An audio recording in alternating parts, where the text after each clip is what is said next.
Good day guys! Para sa ating content ngayon, nalalapit na naman ang applyan sa PNP. At hindi lang sa PNP, sa mga ibang branches pa like AFP, BJMP, Philippine Coast Guard, at kung ano pang uniform services natin.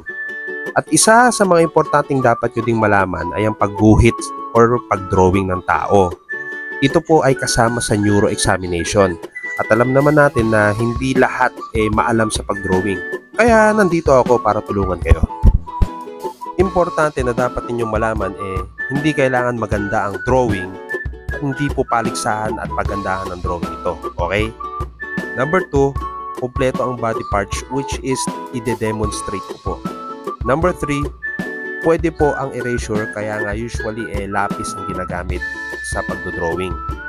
Number 4, hanggat maaari, kaya nyo ipantay yung mga linya ng drawing which is optional. Basta mukhang tao naman po ang ito-drawing. So, simulan na po natin. Okay, umpisahan muna natin sa ulo. Drawing muna tayo ng bilog. Yan, bilog. Tapos, straight line. Yan, para sa leeg. Dalawang straight line. Tapos, susunod natin yung sa balikat. Yan, straight line. Puro ano lang tayo, linya at bilog. Okay. Doon lang muna tayo mag-focus. Yan, tapos drawing na naman ng another line para sa body.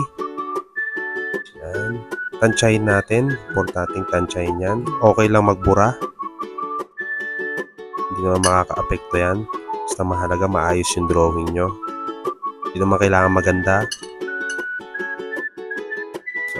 Straight line lang po. And then, lagyan natin ng division. Maglagay na rin tayo ng linya. Para alam natin kung saan ang hangganan ng hips ng drawing natin. Ayan, drawing naman tayong linya para sa hita or legs. Ayan, yan. Puro linya lang.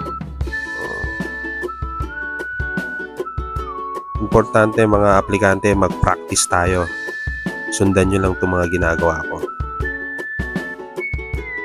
Okay, so linya, lagyan naman natin ulit ng hangganan. Yan, pajama. Pajama kasi ito eh. Ayan. Yan yung ginagawa ko nun sa yung ginawa ko nun sa neuro exam. Ayan. Nag-neuro rin ako dati. Ngayon, ito mahirap, yung paa. Ayan. So, kailangan tansyahin natin. Ito, napahaba na yung drawing ko. Tapos ngayon, 5 daliri ng paa. Sa kabila naman, hirap din ito. Yan, linya. Pero mahalaga, kumpleto. Mahirap dyan kung kulang. Bilangin nyo din. Yan, hirap. Napakapangit yung drawing. Pero okay na yan. Ganyan yung ginagawa ko nun eh. O, ngayon, lagyan natin kuko.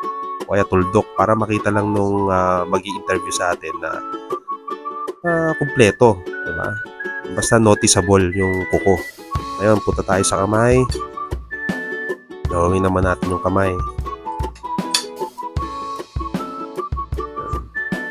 Yan. So, 5. Yan, tugtong na natin. Lagyan na naman natin ng kuko. Okay. Nandito na tayo sa mga sa mahirap na part. Yan. Yan, ito. Kuko na naman. Importante, 5 daliri yan, ha. Ayun naman, ito na. Lalagay tayong linya para sa damit. Yan. Yan. So, may damit na tayo, may pajama na, o pants. Ngayon, maglagay tayo ng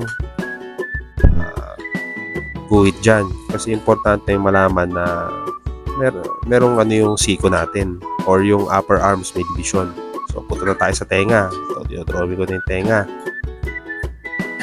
Ayan, mag-drawing tayo ng isang linya na parang pahook. Okay, yan. Sensya na at medyo lumalabo. Ako lang kasi gumagawa nito. Ayan. Okay. Shade na natin. Kasi itim naman ang buhok ng Pilipino eh. Okay.